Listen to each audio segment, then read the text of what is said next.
আজকে আমি বানাবো শুক্তো। আসসালামু আলাইকুম এভরিওয়ান, তোমরা সবাই কেমন আছো? আশা করি তোমরা সবাই ভালো আছো, আমিও ভালো আছি। আজকে আমি বানাবো শুক্তো। দেখো শুক্তোতে কী কী সবজি লাগে, কী কী মশলা লাগে, কী দিয়ে আমি শুক্তো বানাই তার রেসিপি আজকে দেখে নাও। প্রথমে আমি কেটে নিচ্ছি কাঁচকলা।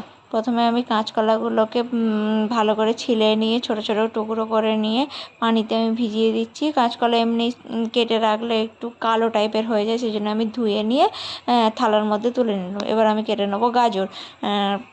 সবজি মানে কম উপকরণ দিয়ে আমি এই শুক্তোটা বানাবো। অনেক সবজিই দেওয়া যায়, শুক্তো মানে সবজি অনেক লাগে। এবার সব সবজি আমি দিইনি, তার মধ্যে 3-4টে সবজি আমি স্কিপ করে গিয়েছি। যেইগুলো যে দিতেই মানে না দিলেই নয়, সেই সবজিগুলোকে দিয়ে আমি কম সবজি, কম মশলা, কম কিছু দিয়ে আমি এই শুক্তোটা বানাচ্ছি। দেখলাম গাজরটাও কাটা হয়ে গেছে। গাজরটা কাটার পরে আমি এগুলো ডাঁটাগুলোকে ছেলে নিচ্ছি। ডাঁটাগুলোকে ছেলে নেওয়ার পরে আমি কেটে নেবো বেগুন। দেখো আমি বেশি বেগুন নিয়ে নিই। আমি যেমন বললাম না যে কম জিনিস বানাচ্ছি, কম রান্না করব, সেই জন্য আমি একটু একটুই সবজিগুলোকে একটু একটুই নিয়েছি। একটা ছোট্ট বেগুন নিয়েছি। এবার আমার বেগুনটা কাটা হয়ে যাওয়ার পরে এবার আমি কেটে নিচ্ছি পেঁপেটাকে কাটার পরে আমি কেটে নেবো আলু।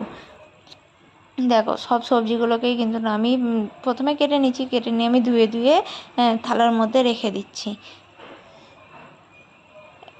এবার থালার মধ্যে ধুয়ে একটা একটা করে সবজি কাটলে দেখতেও, থালার মধ্যে সাজিয়ে রাখলে না দেখতেও ভালো লাগে, বেশ ভালো। দেখো আলুটাও কাটা হয়ে গেছে। এবার আমি কেটে নেবো উচ্ছেটা কেটে নেওয়ার পরে আমি এইদিকে আমার মোটামুটি সবজি কাটা কমপ্লিট। আমি বেশি বললাম না বেশি উপকরণ দিইনি, যেগুলো দেওয়ার মতো নয় সেইগুলোই আমি দিচ্ছি।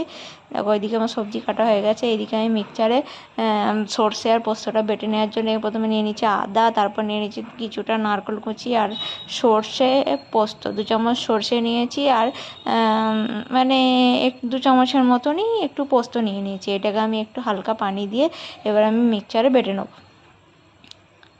এটা একটু মিহি করে বাটতে হবে, কারণ সর্ষে পোস্তটা তো একদম ছোট ছোট, এই জন্য একটু সময় নিয়ে এটাকে আমি ভালো করে মিহি করে বেটে নিচ্ছি।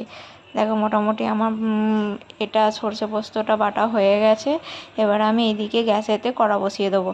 প্রথমে কড়াটা বসিয়ে দিয়ে গরম করে নেওয়ার পরে তো আমি দিয়ে দিয়েছি তেলটা গরম হয়ে যাওয়ার পরে এখানে আমি দিয়ে দিচ্ছি ফুলবড়িগুলোকে আমি লাল লাল করে ভেজে নেবো।